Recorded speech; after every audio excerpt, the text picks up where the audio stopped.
So good morning, everyone. We're kind of quickly going into afternoon.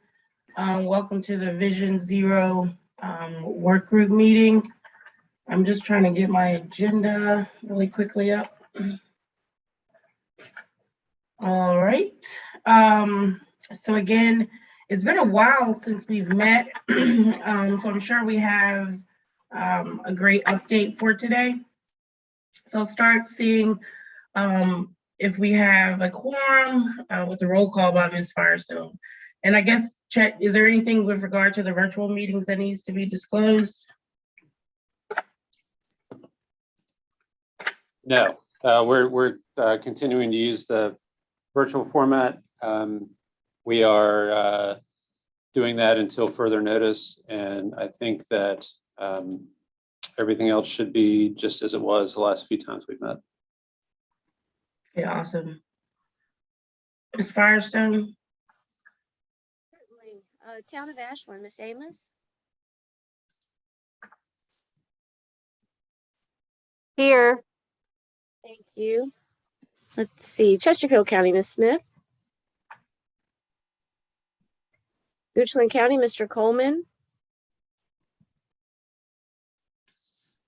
Henrico County, Vice Chair Smidler? Here. City of Richmond, Chair Clark? Here. And VDOT, Mr. Herman? Here. Thank you. We do have a quorum, and we have some other people present, and Chet, I don't know if these are the people that I had listed as members. If I need to call anyone else, just let me know. Well, I think Ms. Walker's here for Chesterfield. Yep. Mr. Sawyer's here as well for the city. Yeah, I think we're in good shape. All right, great. I'll make a note of everyone's attendance, and that concludes the roll call. Thanks. Thank you. Now we'll move for the approval of our September 16th, 2021 meeting summary. Do we have a motion? Sharon Smidler, so moved. Second.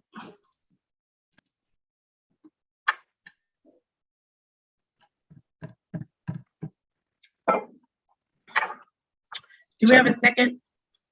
Second. Sorry. Thank you.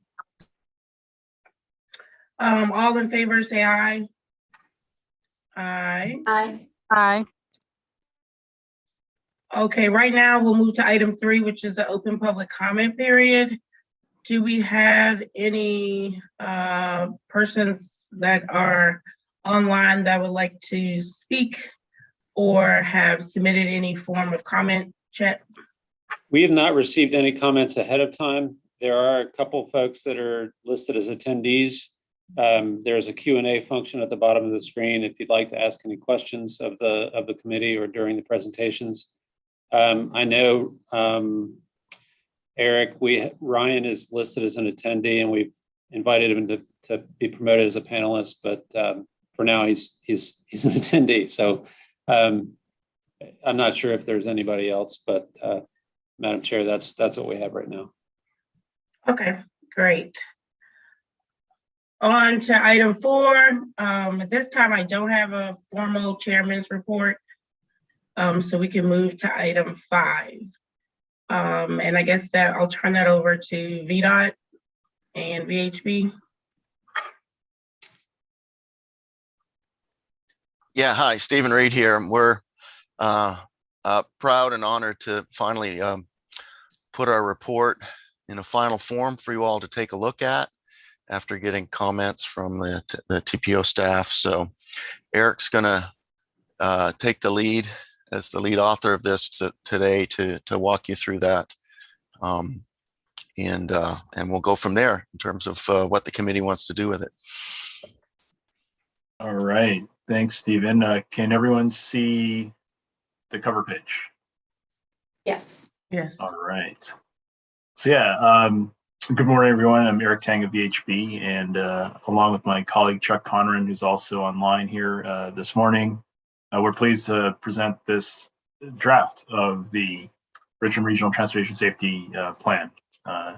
And basically, if you recall, our task was to develop this data analysis framework and report to identify the prevailing trends with crashes in the Richmond region. So what we have here is the cover page, and I'll take you through just a walkthrough of the contents of the report, and then we can address any questions that you may have. And yes, we do have 45 minutes of the agenda, so we'll see how the conversation goes and see if there are any reactions to the information that we've provided here. So, so scrolling through the table of contents here, we get to basically an introduction section just to describe why this analysis is being what was prepared in the first place, and then explains how we've organized the document. So we can talk about the regional safety trends, so the overall regional trends for the region. Then we talk about the crash characteristics and crash locations, and the way that we've organized that is because we know there are the 9 representative entities here. We have separate chapters for each locality in this report. So it really helps the locality focus on their pressing needs, and we'll explain to you in a few moments how each of those individual chapters are organized. Needless to say, we wanted to show an overall map of the area just to show the 9 localities being reflected in this document. Of course, being an MPO, all of you know that you have target setting needs, and we definitely wanted to point that out to the reader that there's the need for the MPO to establish safety targets. So we wanted to make sure that was captured in the narrative here. And we also want to explain to the reader that crashes are organized by this crash scale, what we call the CABCO scale, KBCO, and how each letter represents a different level of severity, because the maps that we do present in this document and our analysis overall is based on these injury categories. And like I said, we have this introductory section just to show the overall trends for the region. Our data analysis, again, was focused on the last 5 full calendar years of crash data. So our period covered was from 16 to 20. And you can see that in this introductory section, we have figures representing we have a figure representing all the 5 years. Then we have this graphic here to show that the column breakdown based on K, fatals, A, serious injury, and B, a suspected injury, because we wanted to focus on the more severe crashes. That's where you have the biggest impact, if you will, on crashes in the region, addressing those severe crashes. Just to give a picture again to the reader and how the Richmond region fares against other MPOs in the Commonwealth. So we have these overall graphics here just to show where Richmond falls when we look at the total crash rate, and if we look at the fatal crash rate. Again, the total crash rate is regardless of severity. The fatal crash rate, obviously, as the name implies, focus on fatalities. And again, the crashes are based on the rate, which is 100 per 100 million vehicle miles traveled. Then we talk about then we go into description of crash characteristics. We want to acknowledge the emphasis areas of the statewide SHSP. Again, this is based on the SHSP from the last go round. We recognize that the statewide SHSP has been in the process of being updated. So we worked with the SHSP emphasis areas, at least those that were reported over the last 5 years. So using those emphasis areas, we developed this cross-tab table to show what percentage of crashes have or within a particular crash factor exhibit another crash factor. So we actually provide a description here underneath the table to help you read this table. So for example, how this table is read is that 27% of speeding crashes, so if you look at the speed column, 27% of the speed crashes also involve impaired driving. So basically, if you read on a vertically, you can see what percentage of those crashes in that column also exhibit a secondary factor or another parallel factor. The reason why we do this is that we recognize that all these crash factors aren't mutually exclusive. You can imagine that somebody could drive drunk, could be speeding, not wearing a seatbelt. So yes, there could be more than two factors. But if we wanted to show like a four-dimensional table, it wouldn't fit on this page. So what we're showing here is a two-dimensional overlap here, just to show that at least there are overlaps between at least a couple factors for your consideration here. So this upper table here is focused on KA, so the fatals and serious injury crashes. And we also developed a similar table, but to also include the B injury crashes.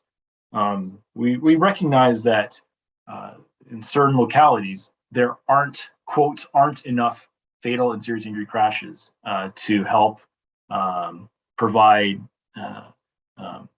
enough background, if you will, or enough sample size for crashes for us to analyze, especially for those localities further away from Richmond City Center. So by taking into account the B level injuries, it gives us a larger universe of crashes for us to identify crash trends for a locality. Here's another graphic below that, just to show, as I mentioned earlier, that two-dimensional, three-dimensional, four-dimensional analysis. Here we tried to overlap three factors. So we can see that for the factors of impaired driving, speed, and occupant protection, you can see where those factors overlap in the region for KA crashes. You can see that 2% of the KA crashes exhibit all three factors. And again, this is all based on available data that was provided from VDOT's system, and that's recorded in the databases.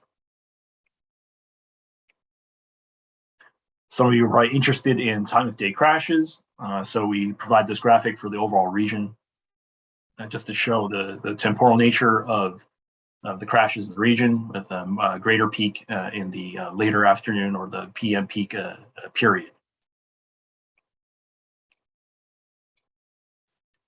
Another notable exhibit in this introductory section is the description of a high injury network and the high health opportunity index for the region. Some of you are probably familiar with the City of Richmond's Vision Zero plan, which we had the opportunity to help develop over the past few years. And a similar exhibit is also provided in that document. So we use that similar process to develop this high injury network. And what this high injury network entails is that small percentage of roadway miles in the region that is home to, if you will, the overwhelming share of fatal and serious injury crashes in the region. So the exercise being that if you focus on these particular key routes or thoroughfares in the region, you'll be able to capture the overwhelming majority or a large share, if you will, of your fatal and serious injury crashes in the region. So it helps with your internal prioritization of where you want to invest your safety dollars. And we do have these maps for each of the 9 localities in this report, and you'll see that in a few moments as I continue to scroll down in the document. So those red dots on this map are those fatal crashes. The A dots are the serious injury crashes, and the thinner black lines is your high injury network. and then the very thick black lines are actually locality boundaries. Now, what is the health opportunity index, which are those various shades in the background? We've also used this as part of the Vision Zero report for City of Richmond. The Health Operating Index developed by the Department of Health for the Commonwealth basically takes into account a collection of measures on health outcomes based on census tract.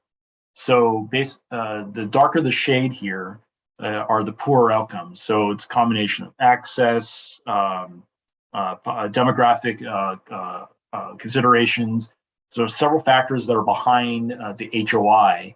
And we wanted to see from this exercise if there's any correlation between the darker shades with the high injury network, as well as the clustering of crashes. Now, admittedly, a good number of census tracts that are ranked with very low or low health outcomes are within the City of Richmond boundaries. You can see there's some darker shades elsewhere, like at the eastern end of Charles City, as you can see there in the graphic, and some other smattering of other shades. But generally, you can see that the HOI is more concentrated within the City of Richmond limits, and there is a correlation between the Health Opportunity Index census tracts with the high injury network. And we have this graphic for each of the localities. What you see here now is acknowledgement of the Pedestrian Safety Action Plan, also developed for the entire Commonwealth. What we show here is just a screenshot of the piece. So basically, those corridors that are in the top percentiles or top 5 percentile of your pedestrian crashes in the state. We use this PSAP information to also identify those corridors of note for each of the 9 localities. And you'll see those graphics in a moment. All right. Any questions about here before we go into an overview of the individual locality chapters?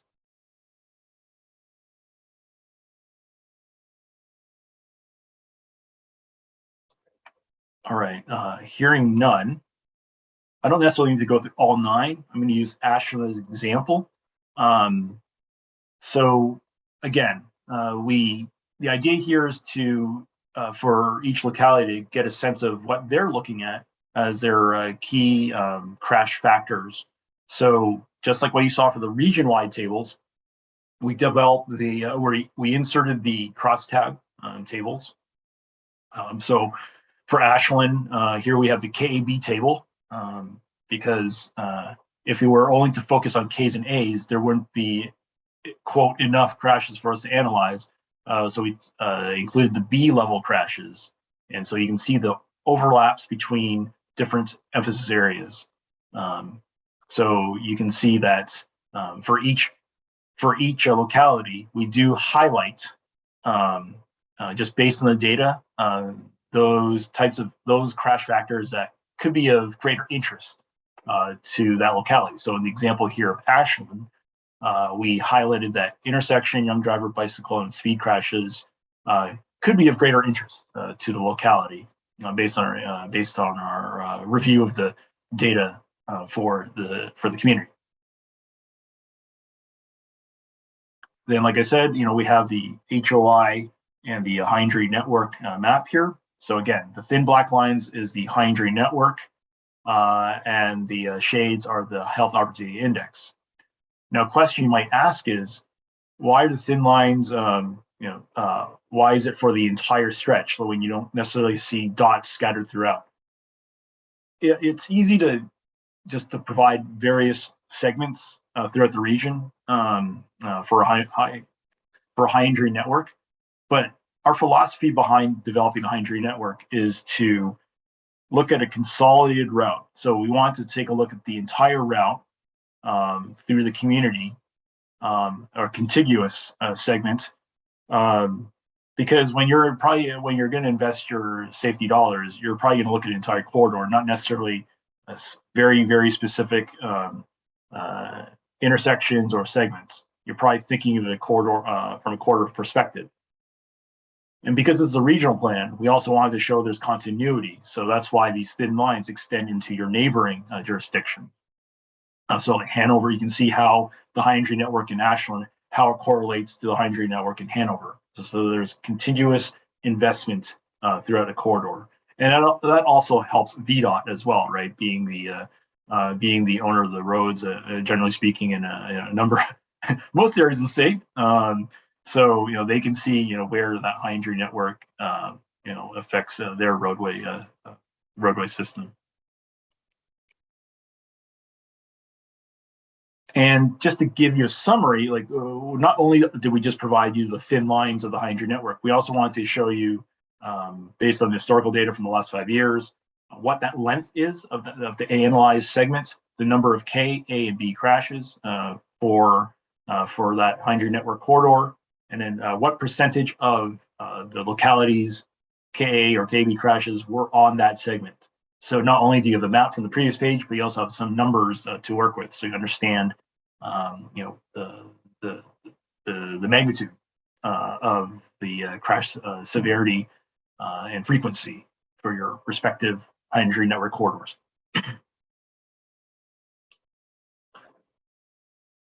And just like how we provided a statewide pedestrian safety action plan corridor map, we provided one for each of the localities. So here you can see which corridors in Ashland, in this example, as home to the top 5% of pedestrian corridors. So not only did we take a look at the corridors just for the locality, but we also, in where applicable, we also highlighted where the corridor falls in the statewide top 5%. So the reason why we have that distinction is if I scroll down to Richmond, here for a second, Richmond's the last one of all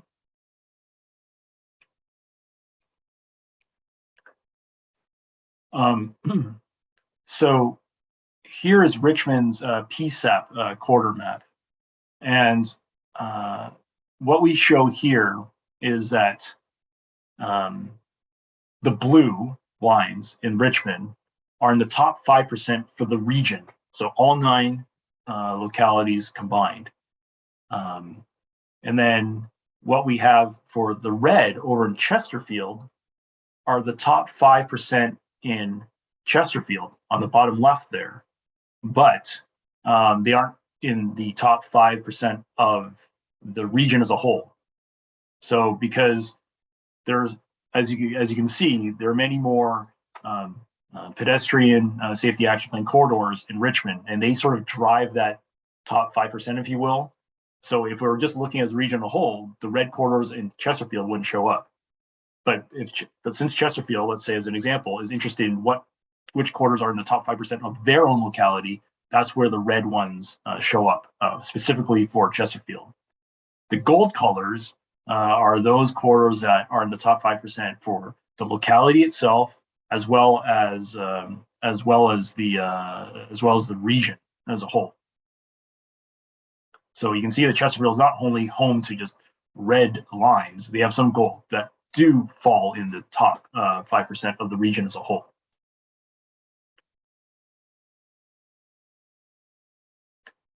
So yeah, Hey, every Eric? yes. I'm sorry, I don't understand. So No the blue, I understand jurisdiction priority.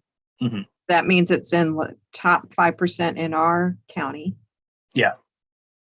And I understand the blue, Mhm.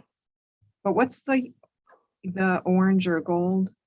Sure. The yellow is top 5%, both as a region and the locality. That seems like the best. Right. So in the case of Chesterfield, let's say on the bottom left there, right? Yeah, the gold would be the top, gold Yeah. standard, if you will. Yeah. Okay. Yes. Yeah. Hey, Eric, it Thank just you. may help to change the legend around so that the top is actually the top. That might be where the confusion is. Sure. It's listed as number 2. hmm Yep. Yeah, thanks, Mike.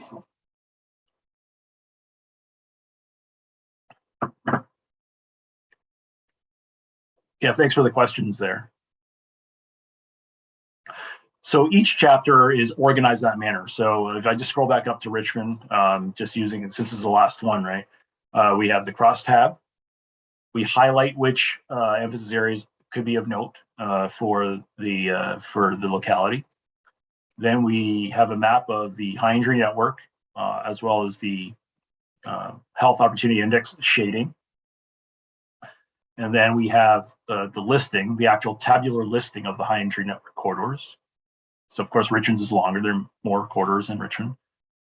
Then we explain highlight the pedestrian safety action plan corridors for the locality. So each of the 9 has a similar structure, and you can certainly take a look if you have a chance. In the agenda, if you click on the regional action plan item on the agenda, it takes you to a copy of the report. In fact, that's what I'm sharing right now is the actual copy that's being shared by our TPO. So then after the 9 individual chapter sections, we briefly describe potential countermeasures that a locality could consider for their identified locations of interest. So we've taken this based on, or we've assembled this listing of countermeasures based on national resources, such as the Countermeasures at Work that focus on behavioral countermeasures, published by NHTSA, National Highway Traffic Safety Administration. We've taken a look at the 500 series reports developed by the National Cooperative Highway Research Program, and the Federal Highways Proven Safety Countermeasures, of which there are 28 of them, and were recently updated in October 2021. We've grouped them by different topical areas. So behavioral countermeasures, what are some of the potential actions that you could take to address behavioral issues on your corridors? We have infrastructure types of countermeasures, and you can see within each we have subsets. So let's say for infrastructure, we have speed-oriented countermeasures, distracted driving, roadway departure, intersections, bike ped, even systemic countermeasures as compiled in VDOT's systemic safety plan. And of course, as the SHSP wraps up at the state level, there may be actions in there that could, if not already covered by this list, you can certainly use those actions as part of your thoughts in how you want to assemble a project for smart scale and other funding opportunities. And we also just showed you, also inserted here is the simple figures to show how particular countermeasures from the VDOT Systemic Safety Plan, how they relate to the emphasis areas of the state.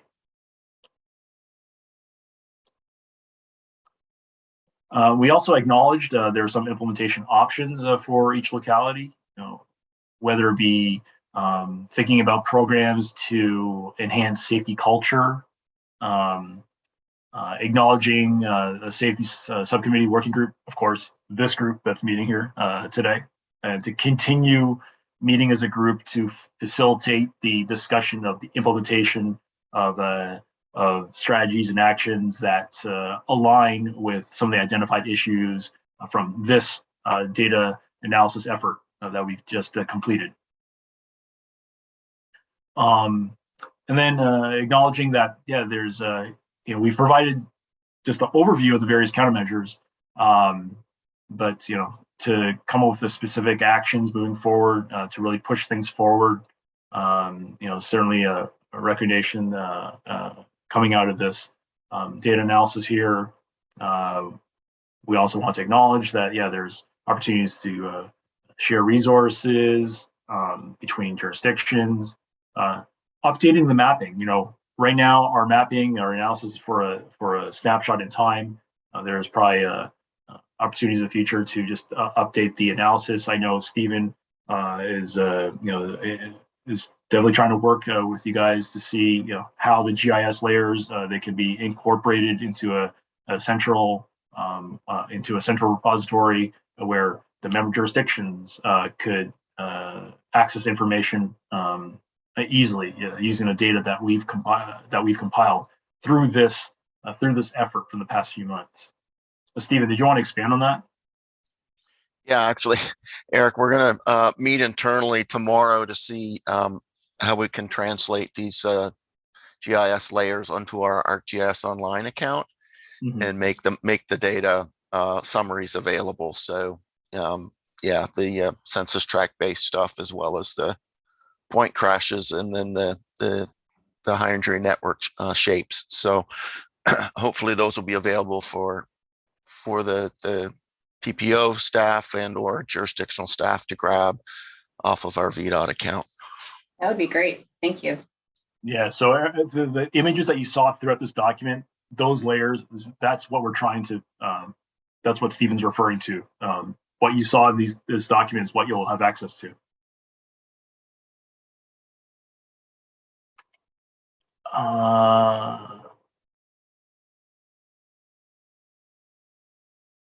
So I see Dan and Barb in the chat weren't able to access the plan through the agenda. Were others able to click on the word regional action plan in the agenda to get? We could get the Eric, plan. it's not the plan. It's the links in the PDF aren't active. That's right. So like on the screen there where it says RSA, you can't click on RSA. Okay. Yeah. All right. No, thanks for pointing that out. We'll make sure that we'll work. We'll work with Chet to make sure that we have one that is clickable.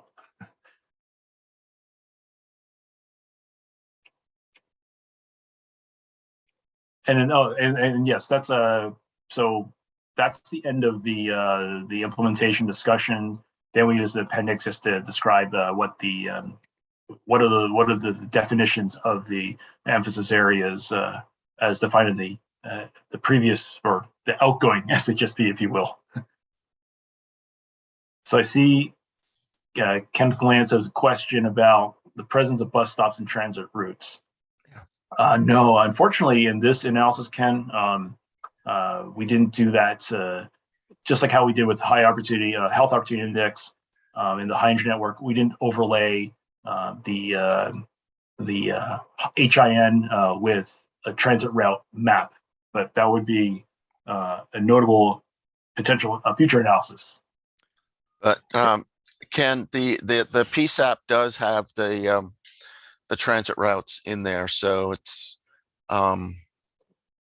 that's one of the factors that's included in the scoring to identify the PSAP segments if there's a bus route on it, and we're using the statewide bus route map that DRPT maintains to do that work since it's initially a statewide analysis that was refined for the region. But not the individual stops, because that's I guess if you wanted to get really specific, you could get into looking at the ridership and the stops, boardings, and the lightings along a given segment to see if that's an additional risk factor. But since we sort of started with statewide, we just used we were thankful to get just the transit layer and to use that, and it did turn out with the HOI transit turned out to be one of the significant factors, of course, because it's generating those pedestrian trips to and from. So hopefully that helps. Certainly as you drill down to a jurisdictional level, you can get more specific because you have more data, like where are our sidewalks, where are exact transit stops, etc.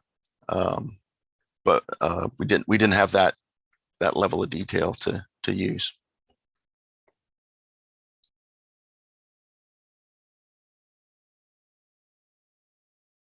Yeah, thanks, Stephen, for the expansion on the answer there.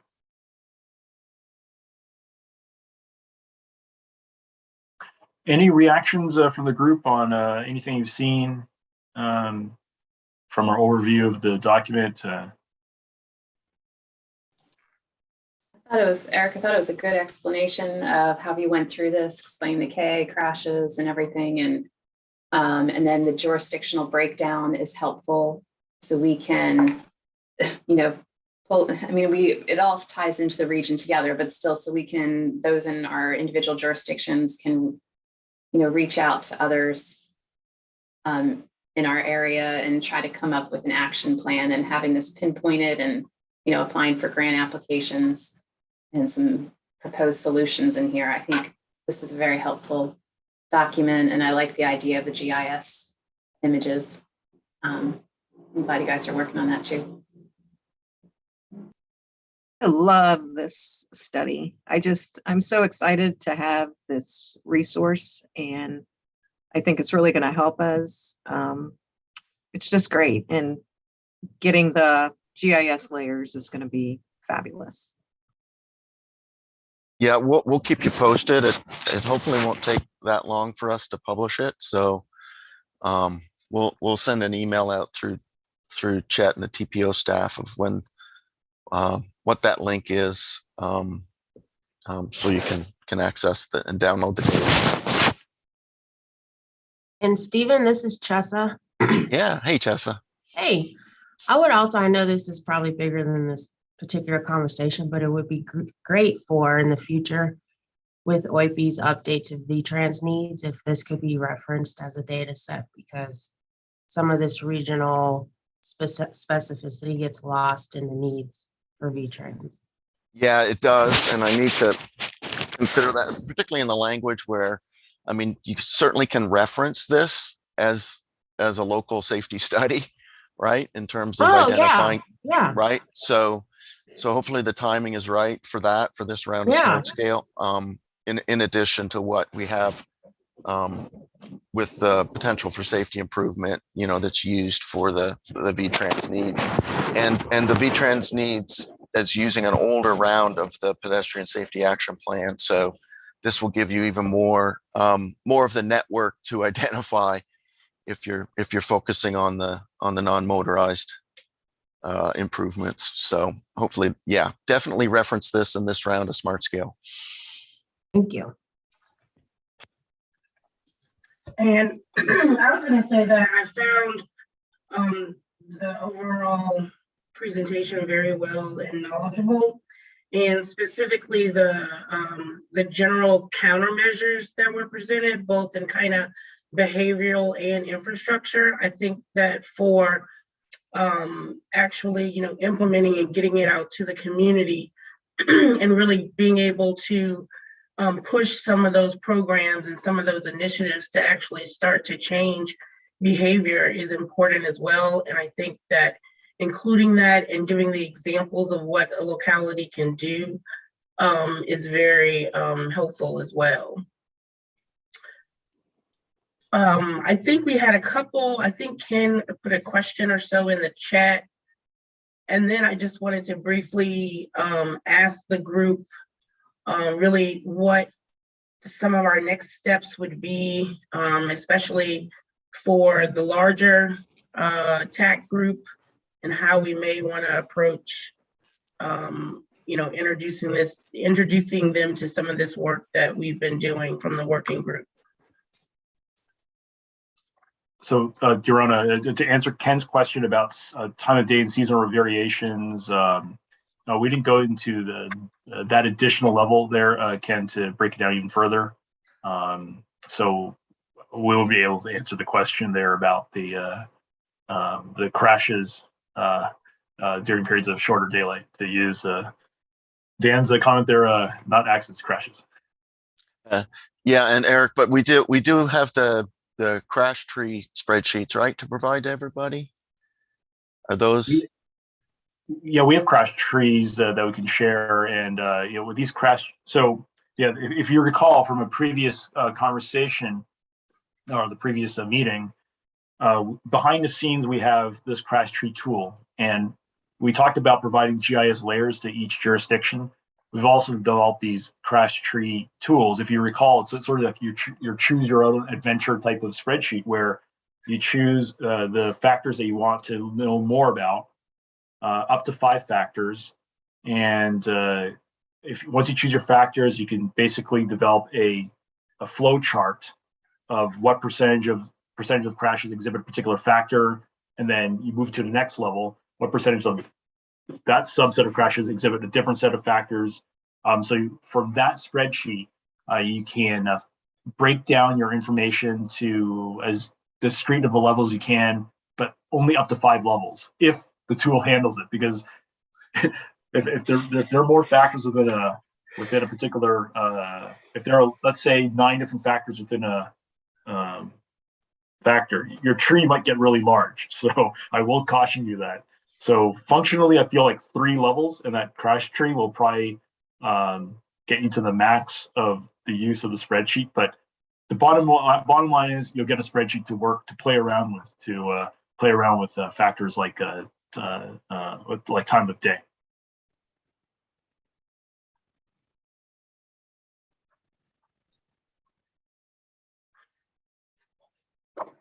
And yes, Mike, thanks for that highlight there, Mike, in the chat there. Yeah, the PSAP has the robust pedestrian crash analysis. So yeah, Ken, you can also take a deeper look into the products for the PSAP effort.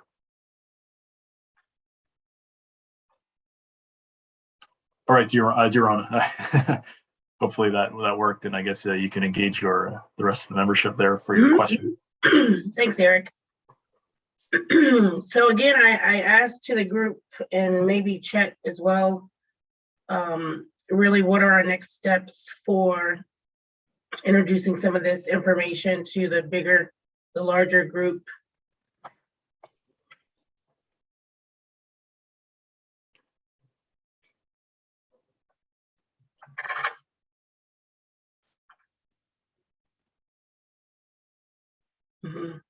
And then Mike has put something in the chat about potentially putting into the work plan some ongoing monitoring, reporting, and dashboard training and other things like that. I think that goes into maintaining this resource over time, which again, we found that the members do think that it will be very useful. So Chet, are you there?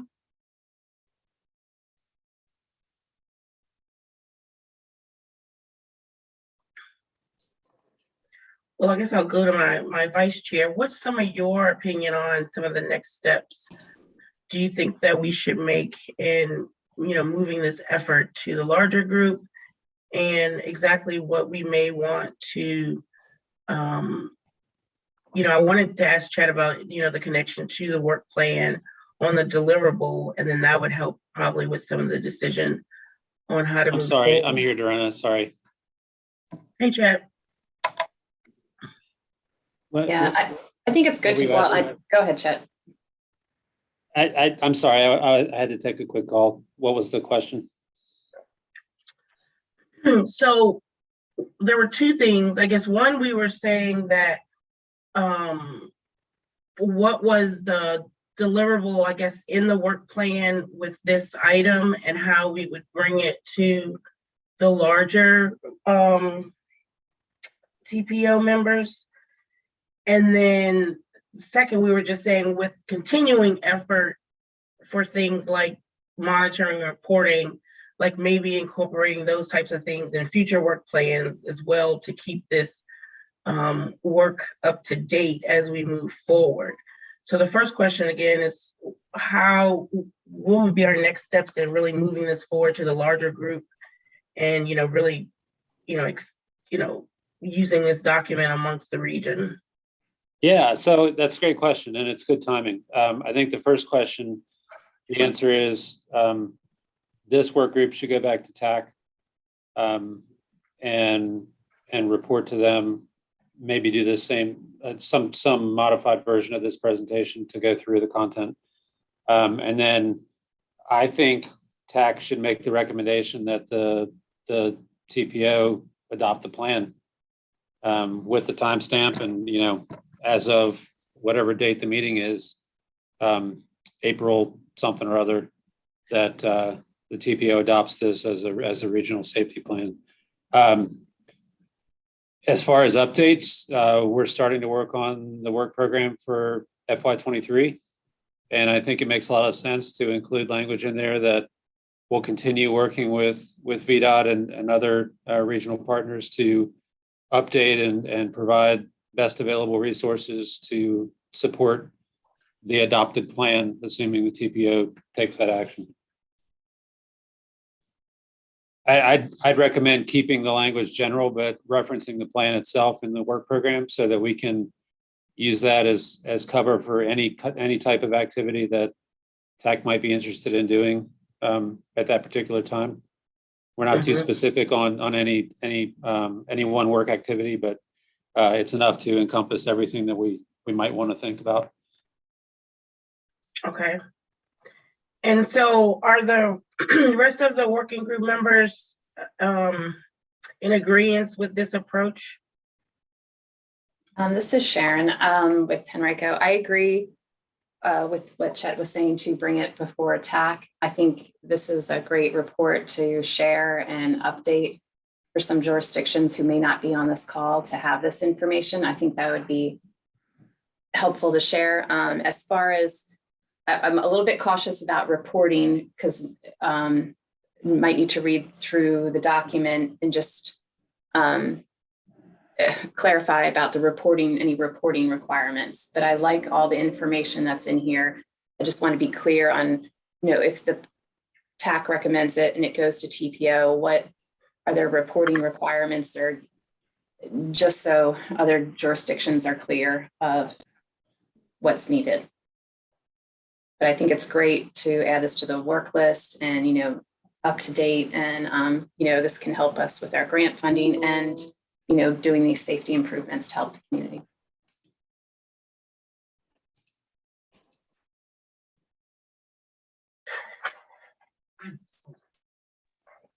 Hi, this is Nora. I completely agree and echo what Barb Smith said. Excellent job.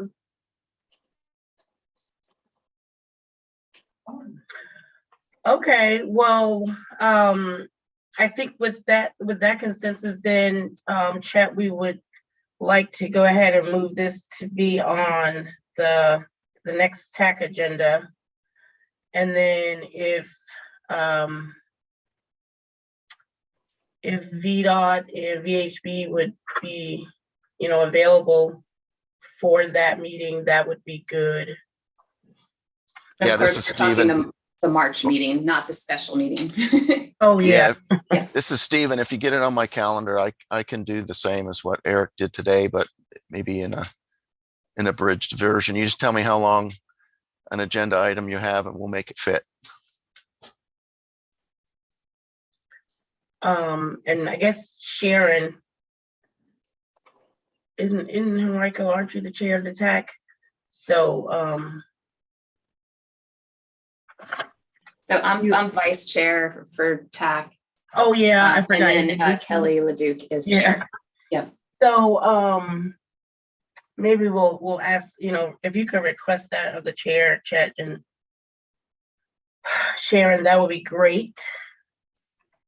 So I'm pretty excited. I know when we started this process, and I have to give my kudos to Mike Sawyer and his vision for the region with this effort. And I'm really happy that everyone, you know, we gave it a chance and really saw like what good benefits we had out of this without strictly, you know, encompassing the whole, you know, not knowing what Vision Zero meant and how we could get to good places for safety across all of our localities. Again, just very thankful that we did undertake this and were able to come out with a product that we're all happy with. So with that, I will ask if there are any member comments for item 6 on the agenda?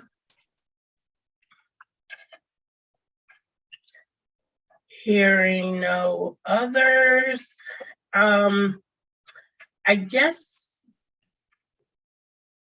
for the next, do we actually need another work group meeting?